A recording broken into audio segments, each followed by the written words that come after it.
The $50 billion lie that made you afraid of butter. The aisle looked healthier.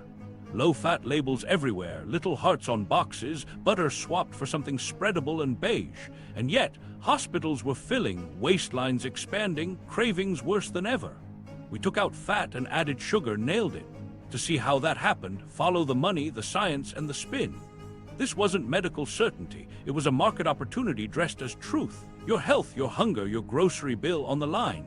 We'll trace one catchy hypothesis, the lobby that amplified it, and the memo that helped blame butter while sugar skated. To understand how it won, we go back to one simple guess that beat reality. Here's where we're headed. The origin myth, the corporate capture, and the fallout that still shapes breakfast. We'll meet the players, ambitious scientists chasing clarity, lobbyists shaping headlines, regulators craving consensus, and brands that turned guidance into profit. Our method is simple: documents, timelines, incentives. We build the story through what they did when they did it and who benefited.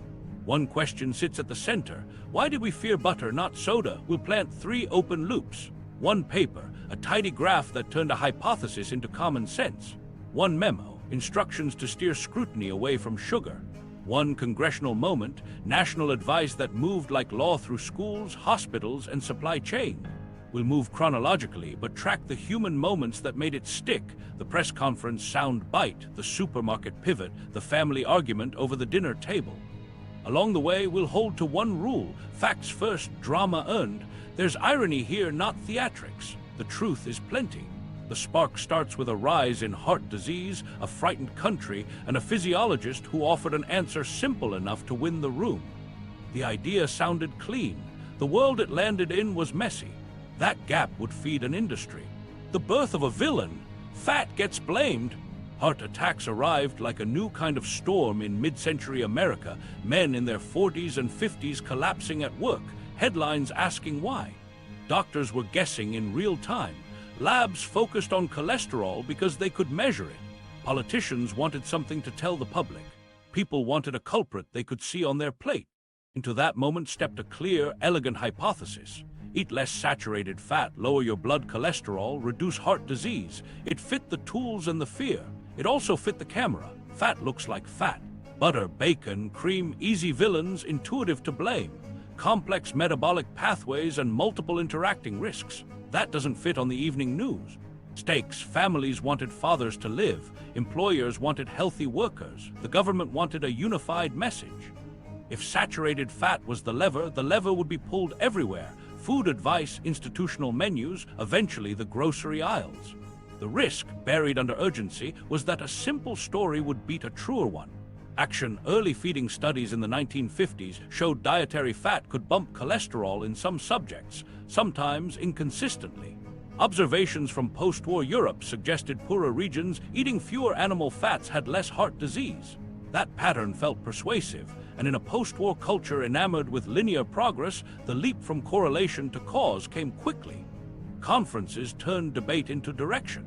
The phrase "diet heart" started to travel from journals to magazines to breakfast tables. Meanwhile, something else was happening. Researchers who looked closely saw variation. Different people reacted differently to the same diets. Blood lipids weren't a single number. Triglycerides, HDL, LDL, particle sizes, the details didn't fit a one-sentence fix. But those details lived in spreadsheets, not headlines. The public heard a headline. Impact: fat became the villain. Hospitals taught low-fat meals to cardiac patients. Cookbooks taught America to trim, skim, and substitute. Food companies read the room. If fat was fear, low-fat could be hope in bright fonts at eye level. A label became a shield and a sales plan.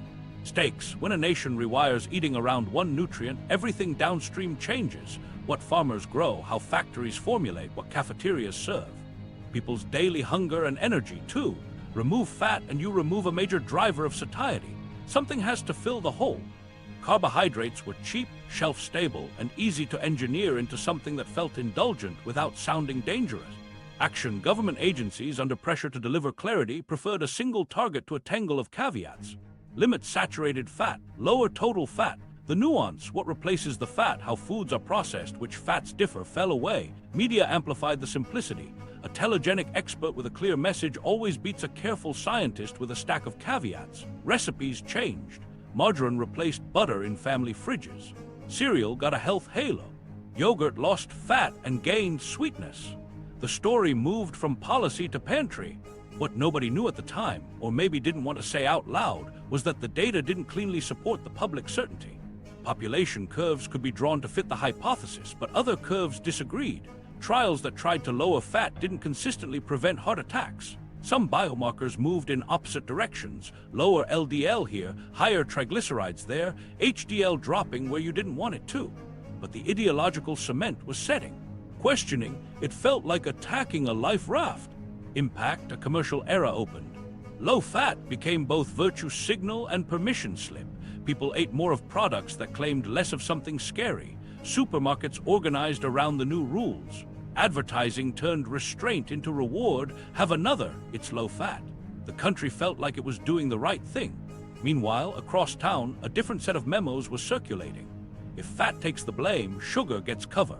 Trade groups funded reviews that emphasized cholesterol and minimized sucrose. Calories in, calories out became a convenient frame. No nutrient villains, just personal responsibility and energy math. In that story, reducing fat was prudent, and whatever replaced it was just calories to be managed. Stakes, this is where public trust takes a hit.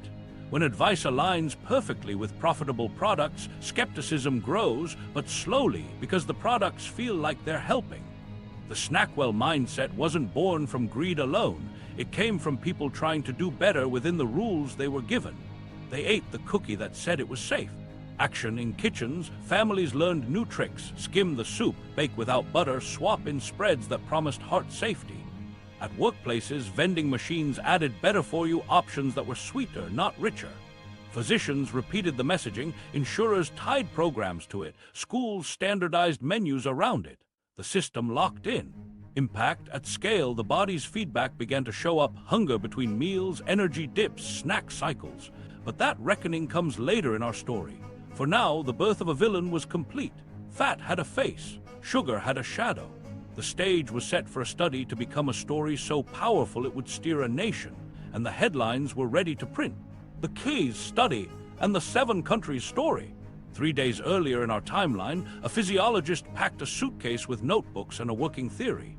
Ancel Keys had watched the new American heart attack wave and believed diet sat at the center. He needed evidence that people could see. What he built next would become the most famous graph in food history and the most argued over. Stakes, this was the moment a hypothesis could become policy fuel. If Keys could show a clean line from fat to death, governments would move, and so would manufacturers. If he was wrong, or only partly right, the consequences would echo through every lunch tray in the country. Action on stage came 2 acts. First, a presentation that sketched a simple pattern. Countries eating more fat had more heart disease. You might be surprised to learn critics argued the early graph left out countries that broke the line. The line looked almost too perfect.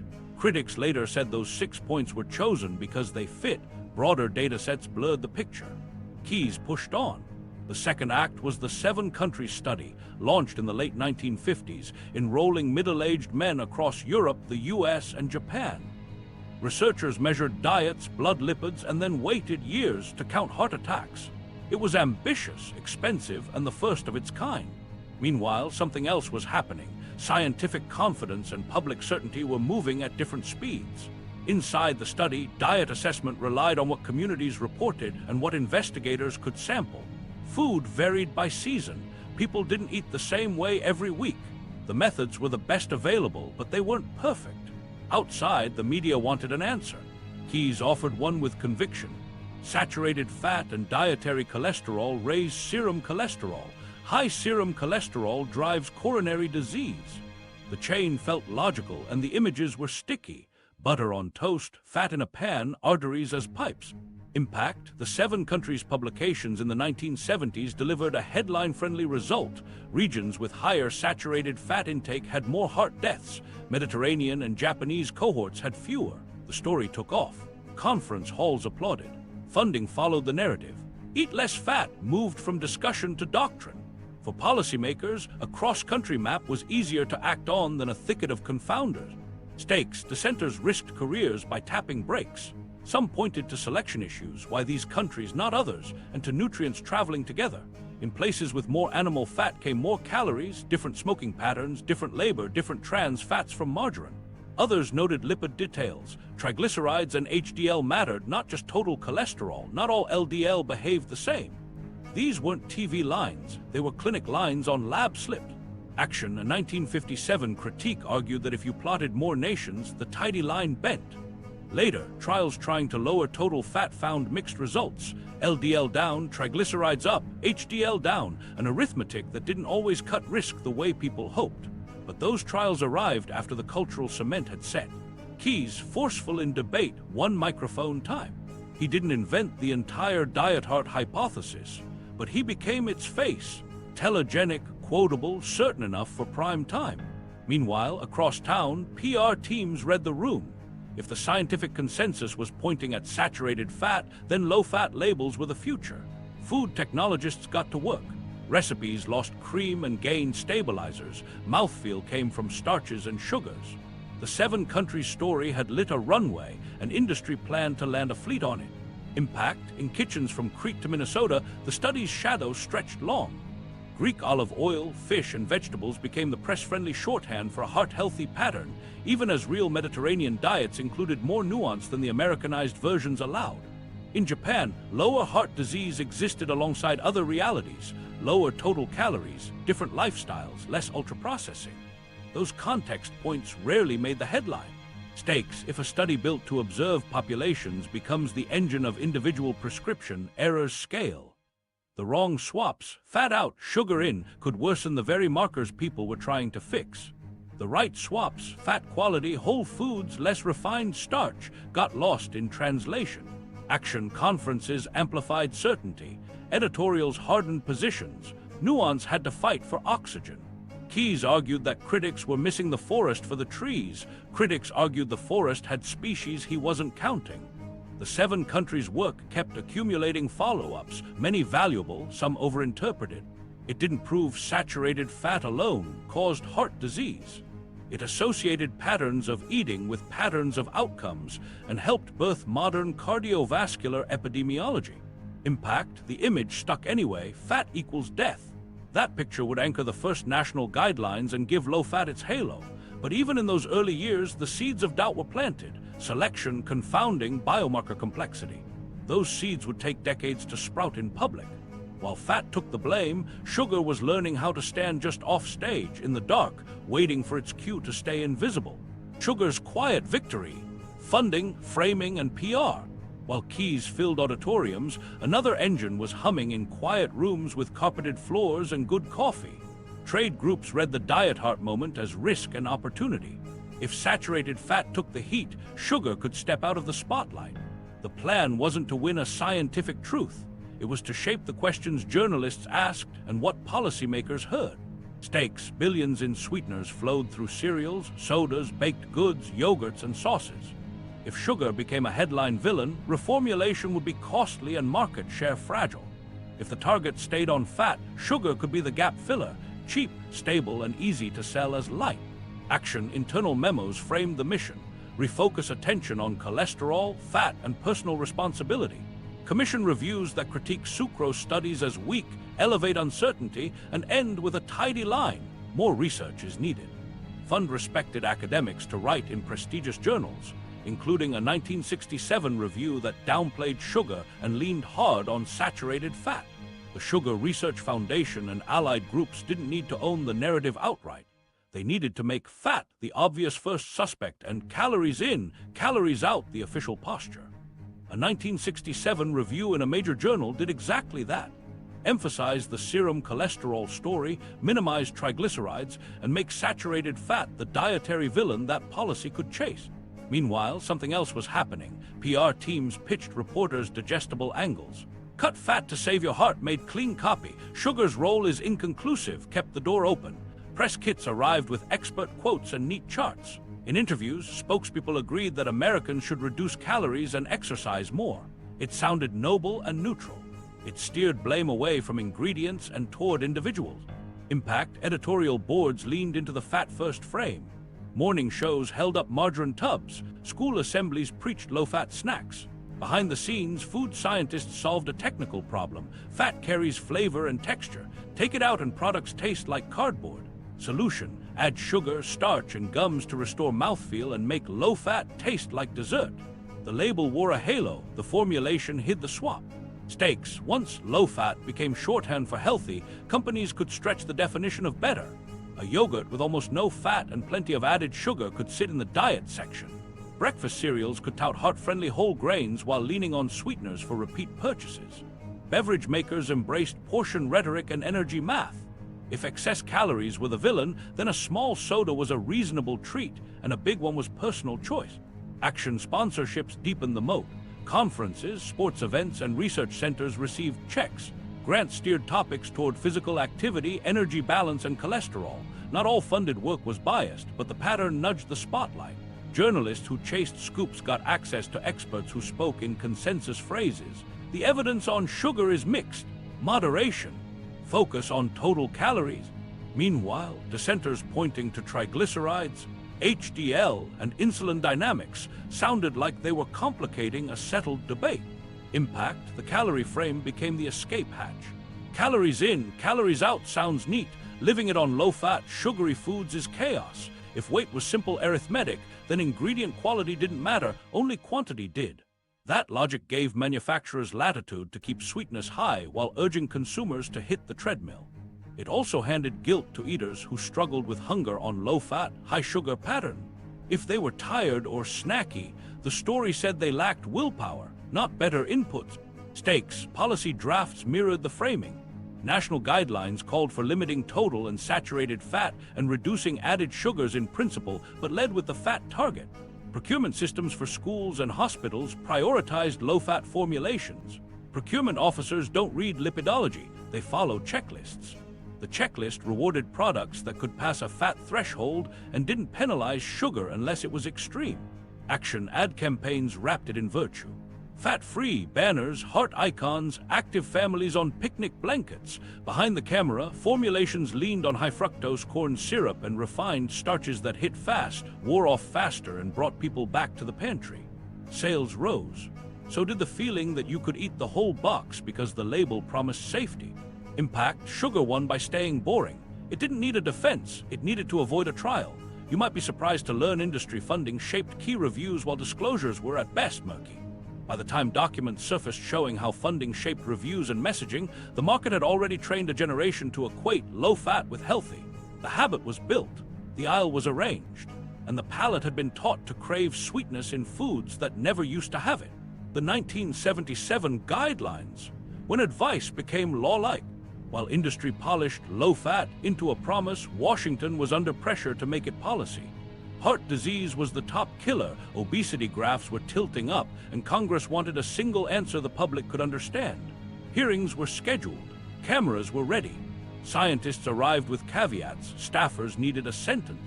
Steaks: this was the hinge where advice could turn into infrastructure.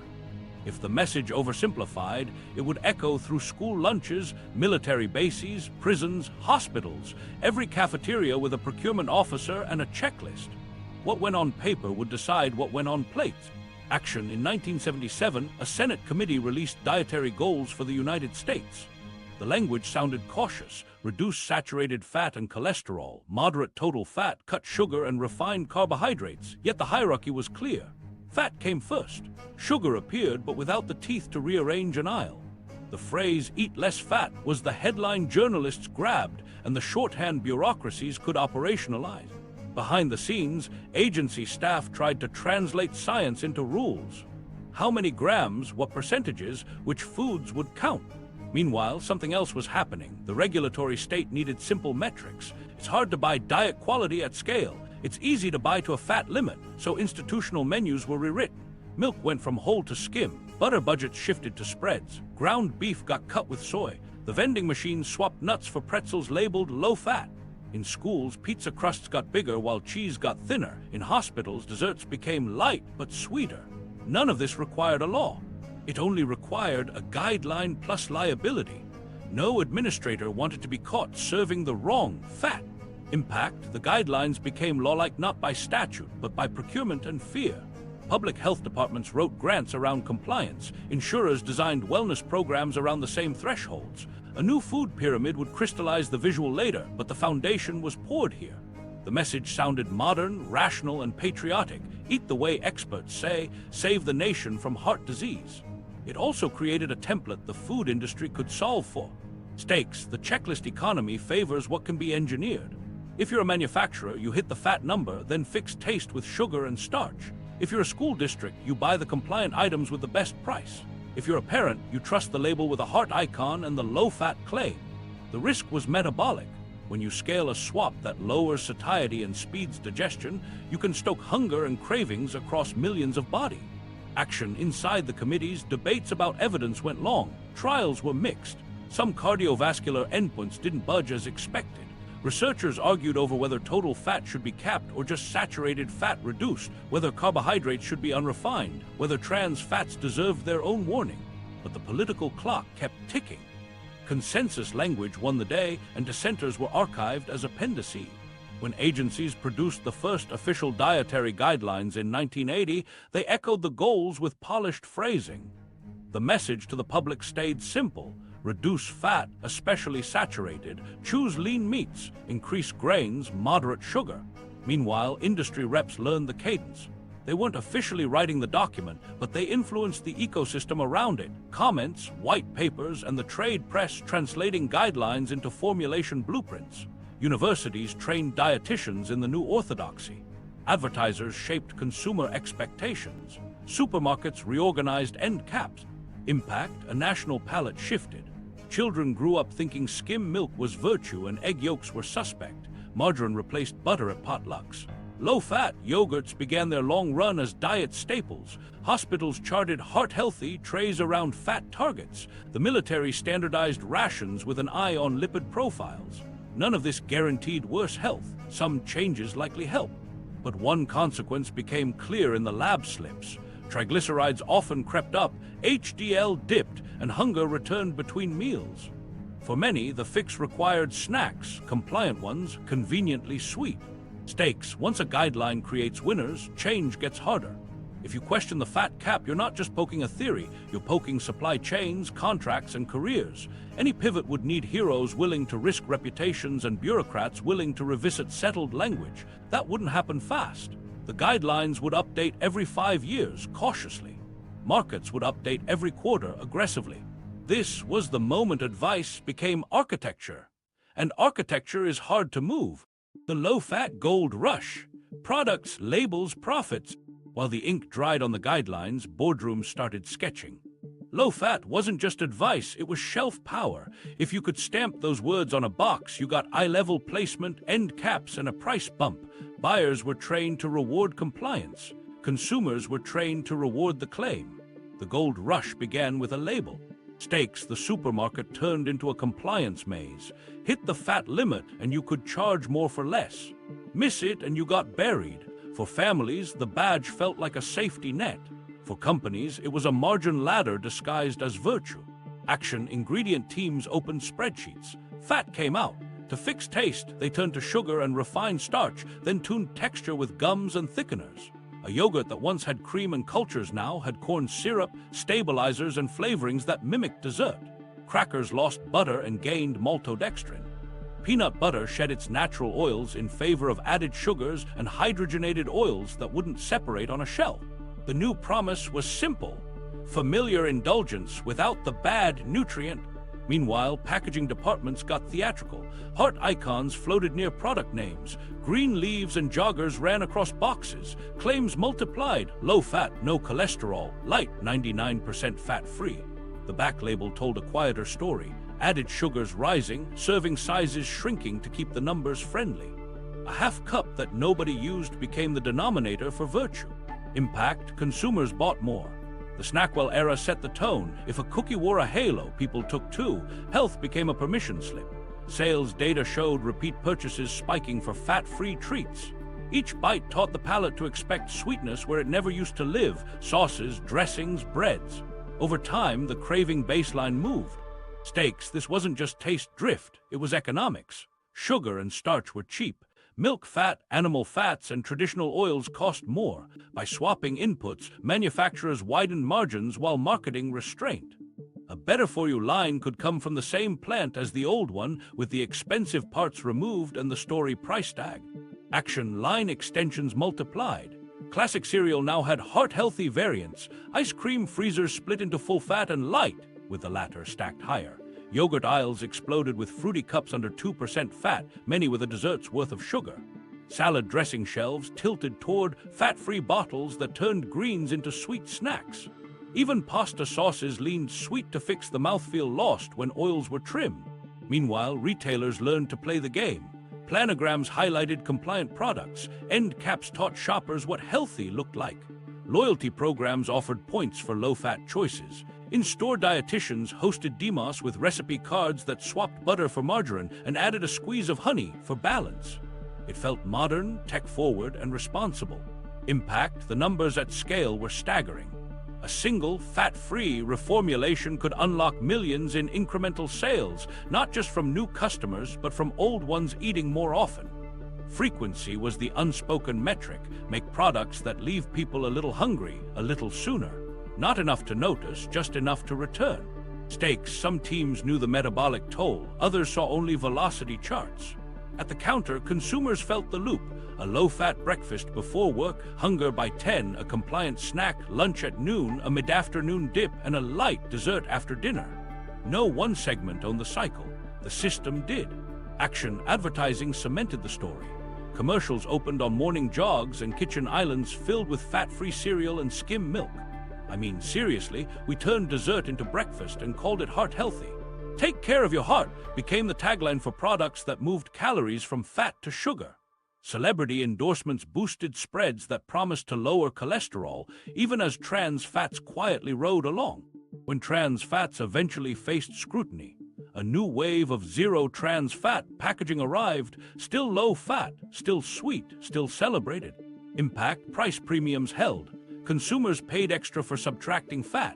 Did you know many fat-free products cost more while quietly adding sugar and starch? Whole foods that didn't wear claims looked old-fashioned and to many risky. Butter was suspect. Olive oil was used sparingly. Nuts were indulgence. Grocery budgets bent toward boxes with badges. The cart looked virtuous. The body, over time, felt tired. Stakes, that fatigue showed up in clinics as rising triglycerides, stubborn hunger, and weight cycling. But in the aisle, there wasn't a line item for craving. There were only price tags and claims ruled.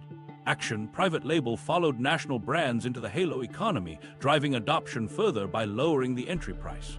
Cafeterias mirrored retail. Low-fat muffins in glass cases, light dressings in pump bottles, baked chips in baskets. Airline meals swapped cheese for rolls.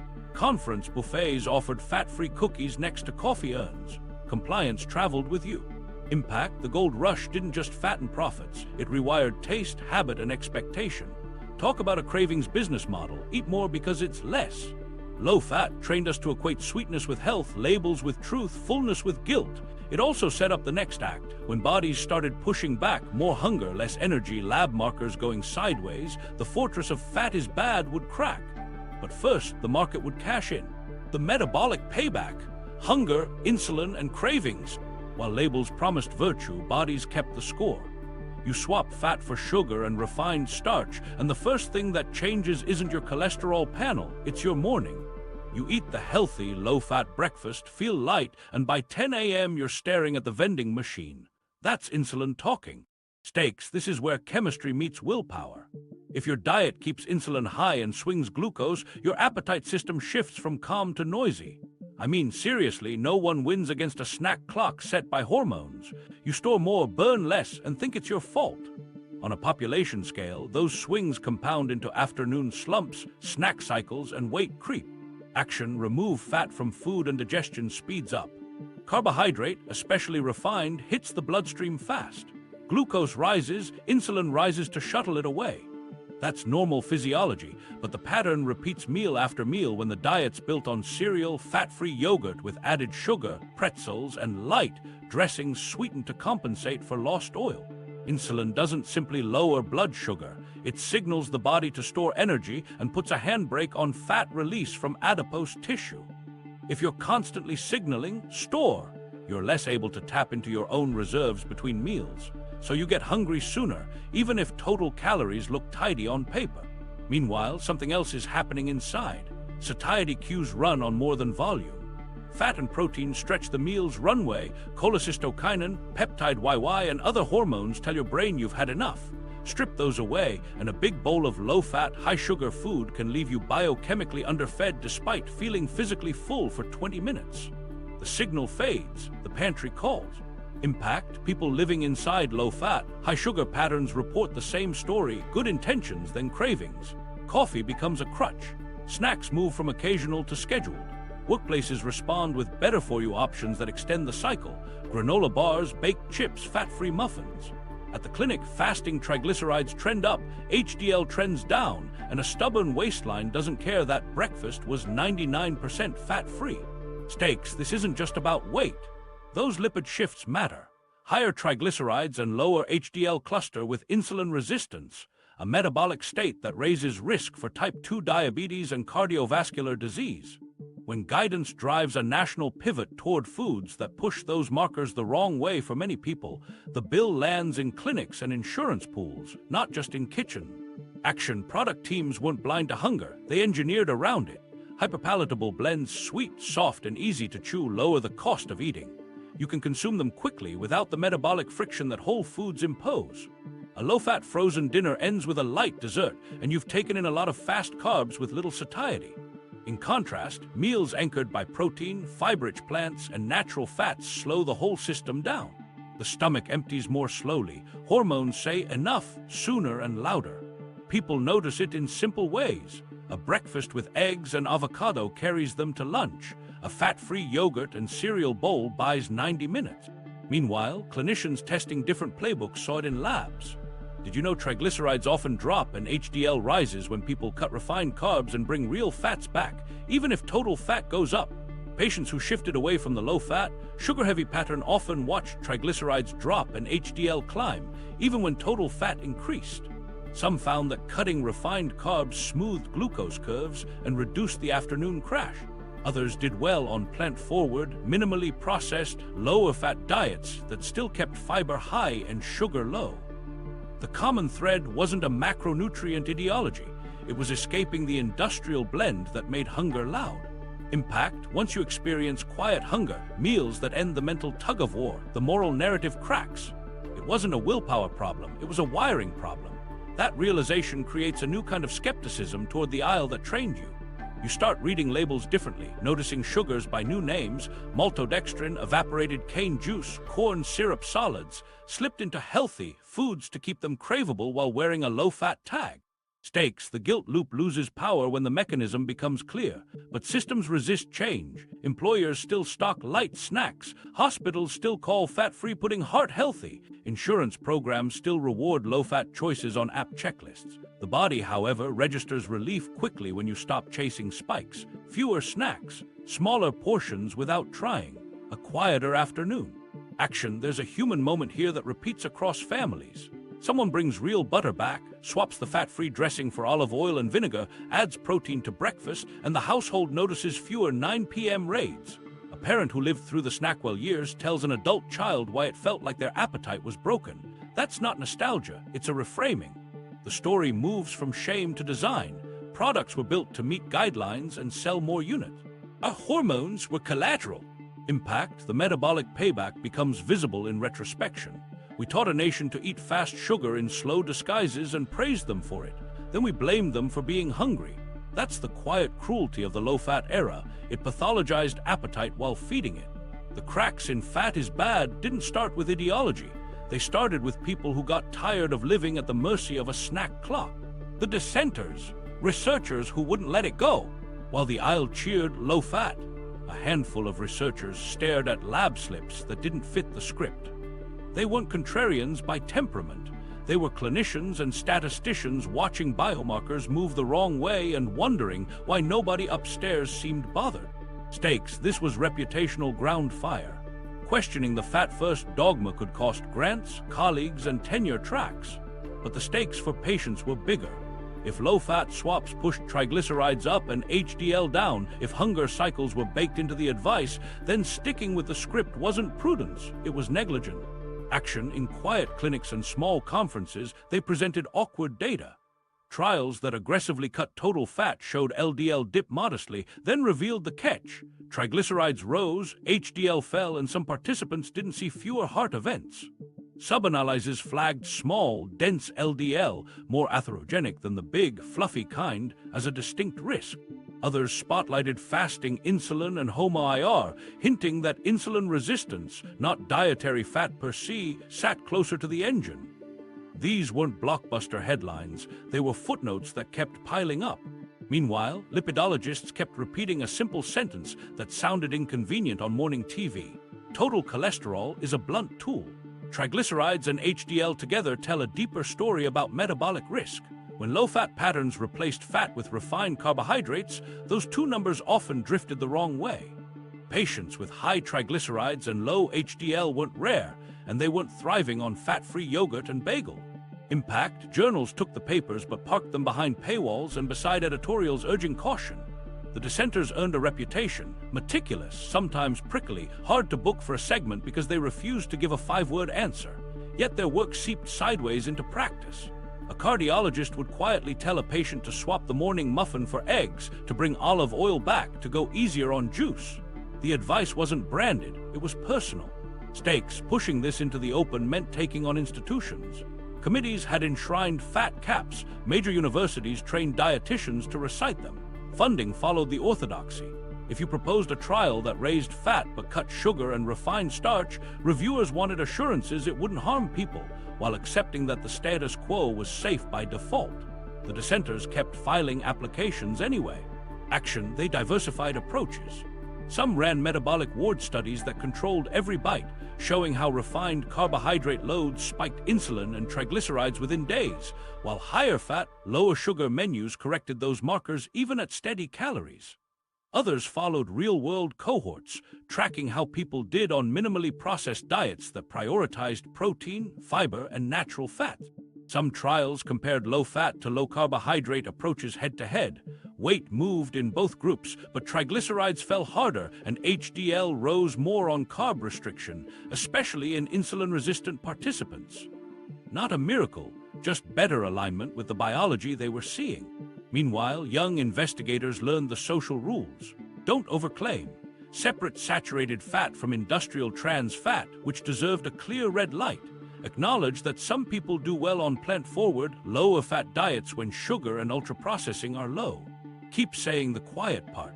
Food quality and metabolic context matter more than macro ideology.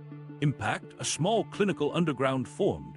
Primary care doctors tested non-standard templates with patients who were tired of snack clocks. They watched lab profiles improve and energy stabilize. Word of mouth widened the circle. Patients started asking different questions in appointments. Why are my triglycerides high if I'm eating low fat? Why am I hungry all day? Why did my HDL climb when I added real foods with fat? Stakes: publication was still a gauntlet. Papers emphasizing triglyceride HDL ratios, insulin dynamics, and particle profiles faced reviewer pushback if they threatened the simplicity of the fat story. But cracks in the fortress widened as more null results emerged from low-fat trials aiming at hard cardiovascular endpoints, and as separate literatures on glycemic load, satiety hormones, and ultra-processed foods converged on the same practical point. The problem wasn't fat alone. Action: some dissenters took the public road cautiously. They wrote plain-language books and long-form essays, careful to separate critique from crusade. They highlighted historical missteps, selection bias in early cross-country graphs, the overemphasis on total cholesterol, the late arrival of trans fat awareness, without turning science into a courtroom drama. The frame wasn't "butter is a hero." It was "our tools were crude, our policies premature, and our replacements harmful for many." Impact: their persistence didn't flip guidelines overnight, but it made backpedaling possible. Committees began to soften total fat limits and sharpen the warning on added sugars and refined grains. Clinicians felt freer to personalize care: more protein and natural fats here, more legumes and intact grains there, so long as the diet was minimally processed. The dissenters didn't win a war. They reopened a conversation. Meanwhile, media finally sniffed the tension. If the experts weren't aligned, there was a story. headlines turned from certainty to nuance. And out in the aisle, people started putting butter back in the cart with less guilt and reading the sugar line on the yogurt first. The media turned from villain to nuance, while researchers pushed awkward data into journals, a different kind of pressure built in newsrooms. Editors love a reversal, and the first trickle came as contradictory headlines. "Eat more fat" landed next to "cut saturated fat." Viewers were confused, but confusion gets clicks. Producers booked panels where a cardiologist sparred with a lipidologist and a journalist asked the question audiences were whispering at brunch. Did we get butter wrong? Stakes, trust was wobbling. If the experts couldn't agree, who could a parent believe in the dairy aisle? Public health officials feared backlash. If you loosen fat limits too fast, people here go wild. Meanwhile, readers wanted simple rules that actually worked in their kitchens. This wasn't just about macronutrients, it was about credibility. Action, high-profile outlets ran deep dives that slowed the camera down. Instead of pushing a "butter is back" headline, some told the longer story. The diet heart hypothesis built on partial evidence, low-fat guidelines hardened into procurement rules, the aisle filled with sweet, low-fat products, and metabolic markers didn't improve for many people. Reporters pulled documents on sugar funding and quoted memos that framed fat as the primary villain. They interviewed dissenters who'd spent years talking about triglycerides, HDL, and insulin resistance, and paired them with cautious voices reminding everyone that replacing saturated fat with refined carbs was never the plan. The takeaway wasn't a flip, it was a reframe. Food quality over nutrient tunnel vision. Meanwhile, something else was happening on lifestyle pages. The real food narrative broke through the label theater. Chefs and dietitians stood in home kitchens and said the quiet part: cook more, buy fewer ingredient lists, favor minimally processed foods that keep you full. Olive oil returned to salad bowls on camera. Eggs reappeared at breakfast in service pieces about satiety. The story felt calmer, less moralizing. It resonated because it matched what people were noticing in their bodies. Fewer snacks, steadier afternoons when meals had protein, fiber, and natural fats. Impact, public whiplash was real. Some viewers heard permission to eat bacon Sundays, others heard nuance and tried small changes. I mean, seriously, how did salad dressing turn into liquid candy and still get a heart icon? Letters to editors piled up. Relief from people who'd white-knuckled fat-free years, anger from readers who felt gaslit, and worry from clinicians about overcorrection. To their credit, many outlets balanced the pivot. They ran explainers on trans fats and acknowledged that industrial margarines, once marketed as heart-safe, had posed their own risks. They clarified that fat wasn't one thing, that dairy and meat lived in context, and that added sugars deserved a louder warning. Stakes, industry PR scrambled. They couldn't abandon low-fat overnight without admitting the theater, so they repackaged. Front-of-pack banners shifted from fat-free to no added sugar and protein, while the back panel leaned on starches, sweeteners, and fibers with health halos. Spokespeople lined up new talking points: personalization, balance, lifestyle. Trade groups launched campaigns that equated reformulation with responsibility, pushing lightly sweetened yogurts and whole-grain cereals as the sane middle. The message tried to absorb nuance without surrendering shelf space.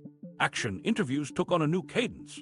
When asked about butter, experts reframed to patterns: Mediterranean-style diets, minimally processed foods, attention to added sugars, refined grains, and portion sizes. They reminded audiences that total calories still count, but that satiety matters for sticking with any plan. Investigations highlighted how some healthy products still gamed serving sizes and synonyms for sugar. Viewers learned to read labels past the claim. Meanwhile, policy moved slowly, but newsrooms covered the shifts. Guideline committees softened total fat targets and strengthened warnings on added sugars. Cities debated soda taxes, schools reconsidered chocolate milk, hospitals reviewed heart-healthy menus heavy on fat-free desserts. Reporters followed the money, who funded the counter-campaigns, who stood to lose if low-fat lost its crown, and kept the questions pointed. Impact, the cultural script changed tone. Butter wasn't a hero, but it wasn't a cartoon villain either. The villain, if there was one, was the ultra-processed mashup: refined carbs, engineered flavors, and health claims. That narrative cut through because it explained people's lived experience better than old charts. And once audiences connected the dots, cravings, snack cycles, lab slips, the appetite for nuance stayed. Policy, lag versus market change. While headlines softened and home kitchens shifted, the committees moved at committee speed. Guideline panels gathered binders, weighed observational studies against trials, took public comments, and aimed for consensus language everyone could live with. That meant small edits, careful phrasing, and long timelines. Markets don't wait for consensus, they pivot on Thursday. Steaks, slow policy changes left a gap big enough to drive entire categories through. If committees were still debating total fat ceilings, manufacturers could race ahead, swapping slogans and tweaking recipes to match the new mood without surrendering shelf space. Consumers, caught in the middle, looked for anchors, labels, endorsements, any shortcut that seemed credible. Action on paper, updates in the 2000s and 2010s dialed down the obsession with total fat and sharpened the warning on added sugars. In practice, supermarkets had already begun the pivot consumers were making themselves. Keto and paleo end caps appeared next to whole and organic, and butter crept back onto promotional displays. Margarine retreated. Dairy aisles quietly rebalanced. Whole milk regained footage, and Greek yogurts leaned on higher protein instead of fat-free sweetness. Restaurants followed with menus that dropped the fat-free dressing language and started listing olive oil, avocado, and nuts like they'd always been there. Meanwhile, policy language stayed careful. Committees kept the emphasis on patterns and food quality, noted the risks of added sugars and refined grains, and stopped insisting on strict total fat caps. Progress slow but real, but procurement systems often lagged the language by years. School cafeterias still bought to old checklists. Hospital vendors still stocked heart-healthy desserts with low fat and high sugar because the contracts hadn't been rewritten.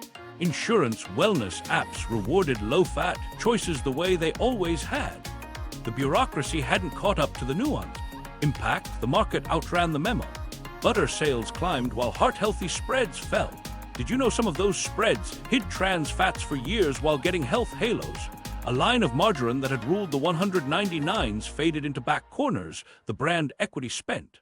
Families who'd been scolded for years felt vindicated as they spread yellow on toast again, though not everyone's lab work liked the change. That tension made clinicians hedge. Enjoy butter if you want, but watch the rest of the plate and the numbers that matter. Triglycerides, HDL, A1C, blood pressure. Steaks, slow policy updates also meant mixed signals for businesses trying to do the right thing. A school district nutrition lead might want to cut juice and bring back eggs, but federal reimbursement forms still coded fat as risk and juice as fruit. A hospital dietetics team might replace fat-free pudding with nuts and fruit, then get dinged for exceeding fat targets on their heart-healthy tray. When rules don't match evidence, compliance wins over common sense. Action, some systems pushed anyway. Employers piloted metabolic programs that measured insulin resistance markers and reimbursed for real food meals instead of snack bars. Insurers experimented with incentives tied to improved triglyceride HDL ratios rather than app check-ins for low-fat choices. City governments tested soda taxes and changed default beverages in kids' meals. None of this rewrote national guidelines. It sidestepped them with outcome. Meanwhile, industry portfolios sprinted. Cereal brands launched no added sugar lines while tightening portion sizes. Yogurt makers cut sugars and boosted protein. Bar companies split SKUs, one for high-protein shoppers, one for keto, one for low sugar, all sharing the same aisle real estate once reserved for fat-free. Front-of-pack messaging evolved faster than any federal panel ever could, filling shelves with claims that sounded aligned with the new narrative while keeping ultra-processing intact. Impact, consumers got better choices and better theater at the same time. You could buy olive oil, eggs, and unsweetened yogurt more easily than a decade earlier. You could also buy a keto cookie engineered with starches and sweeteners that played calorie peekaboo. Trust stayed fragile because the label game never paused, it just changed jersey. Stakes, when the public learns that guidance can drift for years behind lived experience, credibility suffers. But there's a flip side. Slow policy can prevent whiplash. Committees avoid swinging from low-fat to add butter to everything, and instead move toward patterns that most people can live with: minimally processed foods, less added sugar, balance of protein, fiber, and natural fats. Action, the middle ground, hardened into practice. Restaurant menus spotlighted simply cooked fish, vegetables with olive oil, and smaller desserts. Grocers expanded perimeter offerings, prepared foods that looked like dinner, not a diet plan. Influencers taught home cooks to roast, sauté, and dress without fear. None of it required a decree. It required enough people feeling better when they ate this way. Impact policy is catching up inch by inch. But the market already moved because bodies forced it to. When snacks rule your day, you notice what actually keeps you full. The new Playbook, how ultra-processed food survived. While policy hedged and shoppers got savvier, the aisle didn't surrender, it adapted. The new game wasn't low-fat. It was health by headline, where the front of the box told a soothing story and the back held the fine print in new dialects. Here's how it worked. First, low sugar didn't mean less sweet. It meant swapping sucrose for polyols, high-intensity sweeteners, and natural extracts that kept the bliss point without triggering an added sugar penalty. Formulators layered acesulfame potassium with sucralose or stevia to mimic sugar's curve, then buffered the aftertaste with starches. On paper, grams dropped. On the tongue, sweetness stayed. Meanwhile, starch picked up the slack. Maltodextrin, resistant starches, tapioca solids, and refined grains kept texture soft and calories dense while dodging sugar lines. You could sell a no-added sugar cookie engineered to dissolve fast, spike quickly, and still pass a claims review. The old low-fat trick had a new jersey: sweetness without sugar, indulgence without guilt. Next came the protein pivot. Front-of-pack banners shouted 12G protein, suggesting satiety and strength. Behind them, blends of whey isolates, gelatin, and processed plant proteins hit the number, while the rest of the recipe read like a lab bench: emulsifiers, gums, and flavor systems to mask chalky notes. Protein lent credibility, the rest delivered craveability. You could feel virtuous and still be hungry an hour later. Fiber got its turn on stage, too. Inulin, soluble corn fiber, and chicory root went into bars, cereals, and yogurts as prebiotic stars. Some helped, some sent people home with stomach aches, but the marketing was clean. Heart icons, gut health, fewer net carbs once fiber was subtracted from totals. Net became the new math trick, a way to reassure without changing how fast a bite actually disappeared. Serving sizes shrank again. 2 cookies made a serving, half a bottle counted as per serving, and the numbers looked friendly until a normal snack multiplied them by 2 or 3. Portions became theater, the same play as the 199s with modern lighting. Emulsifiers and gums, carboxymethylcellulose, carrageenan, guar, kept the mouthfeel that fat used to give. Clean label brands traded one set for another, but the function stayed. Speed up eating, make textures uniform, and smooth the edges so the bite needed less chewing. Faster eating meant more bites before satiety had time to speak. Then came the influencer era. Instead of a primetime commercial, brands seeded product with micro-creators who filmed pantry tour and what I eat in a day clips. A protein bar appeared between a cold plunge and a gratitude journal. A no-added sugar yogurt topped a balanced breakfast reel with a wink at macros. The decentralized ad network looked like advice, felt like friendship, and converted like a sale. Disclosure tags existed, but the vibe carried more weight than the hashtag. Retailers adapted planograms to the new signals. Keto-friendly end caps, low-sugar bays, high-protein coolers. The perimeter got a wellness facelift, prepped bowls with quinoa, chicken, and a sweet dressing, smoothies blended with fruit and a scoop of isolate, better-for-you desserts sweetened with erythritol and wrapped in minimalist fonts. You could eat clean all day and still run a snack clock because the engineering goal hadn't changed. Make the next bite tempting and soon. Meanwhile, regulatory pressure nudged labels. Added sugar lines appeared, some cities taxed soda, front-of-pack proposals circled. The counter was simple: reformulate to pass the test, not to fix the appetite loop. Companies hired PhDs in sensory science to ensure products hit bliss points with fewer red flags. It was compliance as craft. The human tell showed up at 3 p.m. A worker who switched from fat-free yogurt to no added sugar yogurt still felt the dip. A parent who swapped low-fat cookies for protein cookies still watched the pantry cycle. What broke the loop wasn't a claim. It was a meal built from foods that forced slower eating, stronger satiety signals, and fewer stealth additives. Eggs, beans, fish, nuts, vegetables dressed with oil, yogurt without dessert in it. Clinicians noticed the same thing in labs. Patients who moved from ultra-processed, claim-heavy foods to simple meals, with or without higher fat, often saw triglycerides fall and HDL rise, even at similar calories. People who kept the claims but stayed in the engineered ecosystem changed the packaging, not the pattern. Industry's last defense was personalization. Find what works for you became the safest sentence in the room. It's not wrong, people do vary. But it also pushed responsibility back onto shoppers while the aisle kept shaping defaults. If your plan depends on reading every label and resisting 1,000 tiny nudges, your biology will lose most days. The new Playbook wasn't villainous in a cartoon way. It was professional. It gave the market what it asked for: less sugar, more protein, more fiber, while preserving the qualities that move volume: fast, soft, sweet, convenient, and claim-rich. It survived by mastering the spaces between rules, then selling the result as progress. And bodies, again, kept the score. The human stories, undoing the low-fat conditioning. Unknown to them, across town, a mother named Leela was about to audit her pantry. Her doctor had circled triglycerides high on a lab printout and asked one question: what's breakfast? Leela rattled off the list she'd learned from magazines: fat-free yogurt, a heart-healthy cereal, orange juice. The doctor didn't lecture. He handed her a label-reading trick: scan for added sugars, count ingredients you can't explain, and ask if this will keep you full for 4 hours. That night, Leela turned boxes over. Evaporated cane juice, maltodextrin, corn syrup solids, sweetness hiding under new names.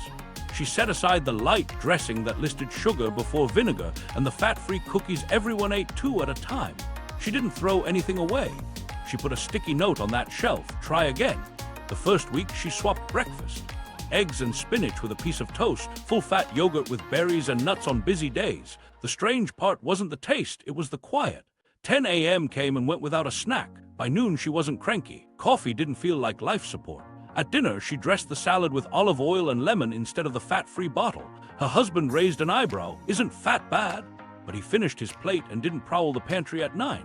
Meanwhile, a college athlete named Mateo kept bonking at practice despite doing exactly what he'd been taught: low-fat milk, bagels, healthy granola bars. His trainer suggested an experiment: more protein at meals, real fats, cut the sweet drinks, and eat foods your grandmother would recognize.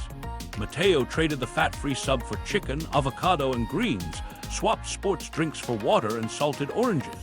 The hard part was the first 3 days. The easy part was the 4th, when the mid-practice slump disappeared. He texted his mom a photo of butter on a skillet. She replied with a skull emoji and a heart. They talked later about labs, not memes. In a small town clinic, a nurse practitioner named Deshawn had been quietly testing a different script with patients stuck in the snack loop. He'd start with 2 meals: breakfast with eggs or cottage cheese, lunch built around beans, chicken, or fish, vegetables dressed with oil, and fruit if you want it. You don't have to count anything, he'd say, but tell me if the 3 p.m. snack urge changes. Half came back saying it did. Those who didn't, he'd troubleshoot: more protein, less juice, check the yogurt label, add nuts if you're hungry after dinner. Progress showed up in small notes: didn't need the granola bar, walked after lunch without crashing, triglycerides down 40 points. Not everyone moved the same way. The ones with a sweet tooth kept their Saturday dessert and noticed that leaving sugar off the Tuesday salad made it taste better, not worse. Then came the family fight at a Sunday brunch. Leela's sister brought a fat-free fruit dip for health, and Leela showed up with a bowl of olives and a bottle of olive oil.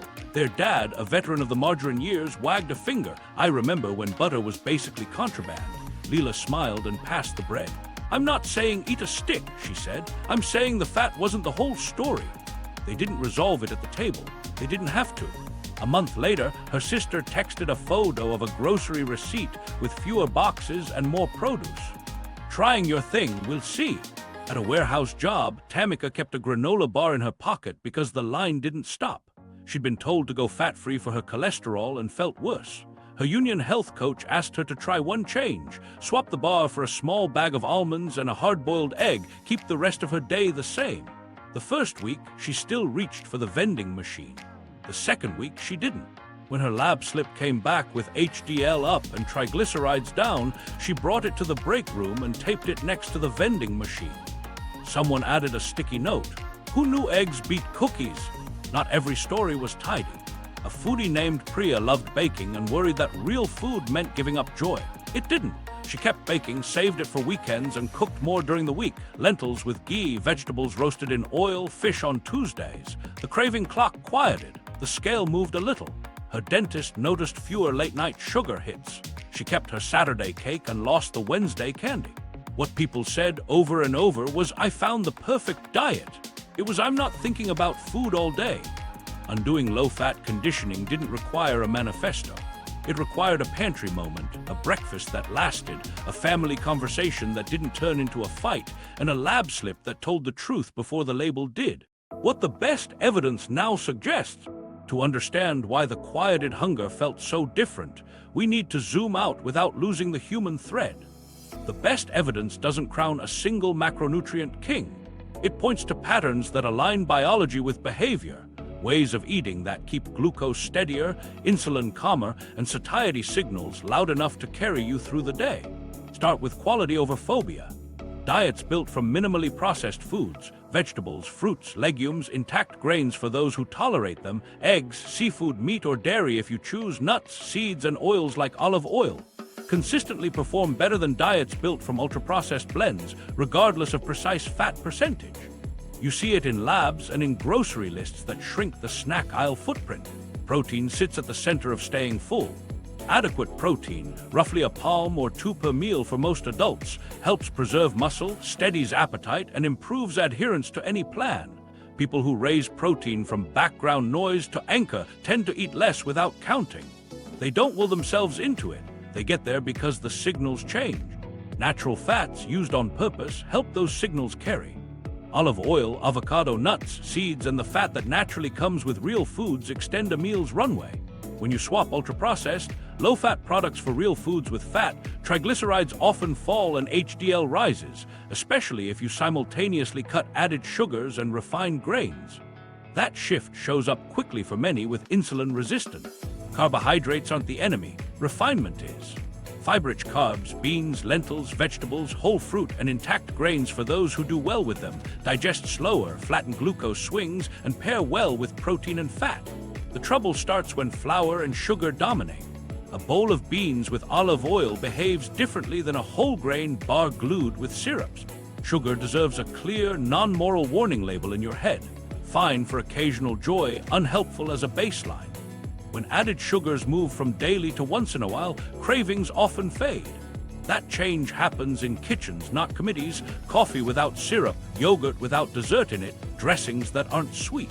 Individual response matters. Some people thrive on lower carb patterns, clearer heads, quieter appetite, better triglyceride HDL profiles, especially when insulin resistance is in the picture.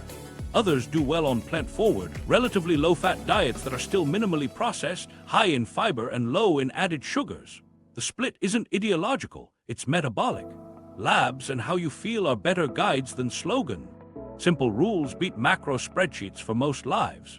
Try these. Base meals on a protein source you like. Fill the plate with vegetables. Add natural fats to taste. Include slow carbs if they suit you. Minimize foods with long ingredient lists. Drink calories sparingly. Give yourself a real dessert sometimes and skip the everyday sweet creep. If a meal doesn't keep you full 3 to 4 hours, adjust protein and fat first before blaming yourself. Beware the health theater.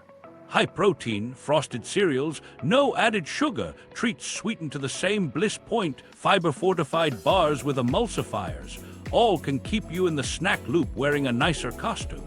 If you're still hungry soon after, the label didn't solve your problem. Context counts for saturated fat. The risk signal isn't uniform across foods or people. Cheese in a minimally processed pattern can land differently than saturated fat in a diet loaded with refined carbs. Trans fats, once hidden in spreads and baked goods, were a separate, real hazard and should stay gone. If you love butter, keep the rest of the plate honest. Plenty of plants, adequate protein, minimal sugar, and an eye on your labs. Speaking of labs, track what changes when you change food. Triglycerides, HDL, fasting glucose or A1C, blood pressure, and if available, waist circumference. If triglycerides fall and HDL rises as you move away from ultra-processed foods, you're likely on the right road. If numbers drift the wrong way, adjust the mix, carbs down, protein up, or both, before assuming you failed. Finally, make it livable. Cook more than you don't. Batch of protein, chop vegetables, keep olive oil on the counter, stock a fruit bowl and a bag of nuts. Build a default breakfast that carries you, a default lunch you can assemble anywhere, and a dinner rhythm your household enjoys. Add a weekly dessert you look forward to. Perfection collapses, defaults endure. The best evidence points to a simple idea hiding in plain sight. When food is less engineered and meals are built around protein, plants, and natural fats, bodies argue less, appetites calm down, and lab slips start telling a kinder story. The bill: health, money, and trust. In the aftermath, the receipts started piling up where spreadsheets don't blink. Clinics, kitchens, and tax offices. You can't see a national appetite shift in a single grocery trip, but you can read it in ICD codes and insurance claims. Metabolic disease didn't explode in 1 year. It crept. More triglycerides out of range, more A1CS inching up, more prescriptions for blood pressure and glucose. Every refill was a quiet invoice for a story that trained people to graze on light, foods that kept them hungry. Families paid first in small ways. The low-fat pantry looked thrifty, boxes on sale, big bags, coupons, but the snack clock made it expensive. Breakfast didn't carry, so a mid-morning fix slipped in. Lunch wore a halo, then the afternoon dip demanded something sweet and quick. Add the light dessert, and the cart filled with low-fat solutions to a problem the cart created. Meanwhile, olive oil and eggs waited on a list labeled "Maybe Next Paycheck." The grocery bill masked the cost by spreading it out. More trips, more items, more healthy extras. Health systems paid in volume. Waiting rooms filled with people who'd followed the script and still felt lousy. Clinicians added medications, scheduled follow-ups, and watched lifestyle advice bounce off a food environment that ran on engineered hunger. Employers saw it in claims and productivity, more sick days, more mid-afternoon crashes, more wellness programs gamified around low-fat choices that quietly sustained the loop. The national tally for diabetes, heart disease, and related care climbed. We argued about premiums and deductibles while ignoring the feedback loop on the plate. There was another ledger we didn't audit well: research time. When a single nutrient villain becomes a career track, alternative questions get tabled. Years went into refining the fat story, total V's saturated, LDL fractions, while sugars roll and the dynamics of insulin resistance, satiety, and ultraprocessing often played supporting parts. It wasn't a conspiracy every time, it was inertia. But inertia has a cost. Trials that might have compared real food patterns head-to-head with engineered, healthy products got fewer dollars. Lab techniques for measuring appetite hormones matured more slowly. The questions we didn't ask in the 198s came due in the 200s. Trust took the hit you feel, not just read. Parents who swapped butter for margarine and got scolded for whole milk didn't forget the U-turn when trans fats fell. Patients who stacked fat-free snacks and gained weight didn't blame the label, they blamed themselves until they didn't. When headlines later softened on fat and got louder on sugar, the public heard whiplash, not refinement. That's the tax on credibility. Once people feel played, they discount nuance and follow influencers who speak with certainty, even when certainty is cheap. There's an environmental line item, too. Ultra-processed food leans on industrial inputs, refined grains, sugar, oils, additives that travel far, get fractionated, recombined, packaged, and chilled. Energy goes into making foods more portable and less perishable, then into moving them through a cold chain so they can mimic freshness. That system is efficient at profit and durable at scale, but it's not free in emissions or waste. When you swap olive oil and beans for emulsified dressings and fiber-fortified bars, you're buying complexity that carries an environmental surcharge. And then there's the opportunity cost inside households, the skills we lost. A generation told to fear fat and trust claims cooked less, not out of laziness but from conditioning. We outsourced dinner to compliant boxes and forgot the shortcuts that make real food doable. Batch of protein, dress vegetables without sugar, turn leftovers into lunch. The price shows up as stress at 6 p.m., delivery fees, and kids who think yogurt tastes like dessert by default. What nobody knew at the time was how hard it would be to buy back trust. You can change a guideline in a meeting. You can't overnight erase the memory of 1,000 fat-free ads or the guilt of feeling hungry on a healthy plan. The bill isn't just financial or clinical, it's emotional. People want to feel that the next rule won't move the goalposts again. All of this sets up the reveal we owe you. The money didn't vanish. It pooled upstream, predictably, where ingredients are cheap, margins rise with claims, and policy moves slowly. The question isn't who lied once, it's who profited longest while the rest of us picked up the tab. The reveal, who benefited most and how. Follow the money upstream and the outlines get sharp. Ingredient suppliers went first to the bank. When low fat turned into a national sorting hat, commodity sugar and refined starch became the cheapest way to restore taste and texture. Corn refiners sold syrups by the tanker. Starch processors moved maltodextrin from industrial catalogs into everyday foods. Every gram of milk, fat, or egg yolk taken out made room for cents on the pound inputs that scaled without seasoning. Their revenue rose on volume and invisibility. Their names rarely appeared on the front, but they dictated the back. Packaged food giants cashed in on predictability. Low fat gave them a spec to build toward, a brand system to roll across categories, and a reason to premium price better-for-you SKUs that were cheaper to make. Their plants already excelled at fractionating ingredients and reassembling them. A new claim was a new label run, not a retooling of agriculture. Shelf sets rewarded the badge. Coupons and co-op dollars bought eye-level slots.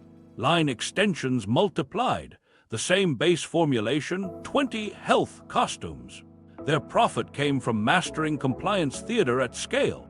Beverage companies hid in plain sight behind calories in, calories out. While fat took heat, soda and juice framed themselves as math. Drink, move more.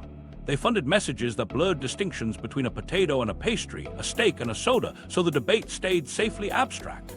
Meanwhile, fountain deals and grocery promotions pushed ever larger servings. When sugar faced crosshairs, diet variants expanded, sweetened differently but welded to the same habit loop. The business model, liquid speed, daily frequency, stayed intact. Dairy multinationals hedged by splitting portfolios. They sold light yogurt sweetened to a dessert's bliss point while keeping butter in export lanes and cheese in recipes. When whole milk lost favor, they captured margin in added value processing, ultra-filtered, flavored, protein-spiked, products that wore health and delivered repeat purchases. Later, when butter returned, they pivoted marketing without dismantling factories. Flexibility paid. Whichever way guidelines leaned, a wing of the portfolio profited. Marketing firms and agencies did what they're paid to do, convert rules into desire. They built icons, the heart check, the jogger silhouette that turned nutrient ceilings into lifestyle. Storyboards translated grams into virtue and guilt into purchase intent. Focus groups taught them which words soothed, light, balance, cholesterol-free. They didn't invent the claims, they optimized them, taking a spec from a committee and turning it into a Saturday morning jingle and a Tuesday night cart edition. Their benefit was fees on a river of reformulations. Certification programs and health seals became toll booths. For a fee and a form, products earned symbols that calmed shoppers and protected retailers. Thresholds were set where the most brands could qualify without undermining the mark's meaning. It wasn't fraud, it was design. The result was predictable. The aisle filled with compliant products clustered just below numeric cutoffs, and the certifiers collected recurring revenue for policing a fence they could move. Academia and professional associations weren't monoliths, but some benefited from the orthodoxy's stability. Grants flowed to questions framed around fat, conferences filled with papers that refined within the paradigm. Continuing education credits were earned teaching compliance. Industry funding rubbed shoulders with public money in symposiums and white papers that steered emphasis. Most researchers acted in good faith, but the institution's center of gravity favored the familiar. Careers grow where light falls. Fat got the spotlight. Policy inertia itself was a moat. Once procurement checklists encoded fat limits, vendors who could meet them at the lowest cost-won contracts and loyalty. New entrants proposing different templates, more cooking, fewer packaged items, looked risky on audits. The winners weren't evil, they were embedded. Every 5-year guideline tweak nudged, it didn't uproot, and incumbents banked another cycle of predictable demand. Retailers took their cut through slotting fees and category management. Health end caps drew foot traffic, private label mirrored national trends at higher margins, and loyalty data turned claims into targeted offers. The more complicated the label landscape, the more shoppers leaned on in-store cues.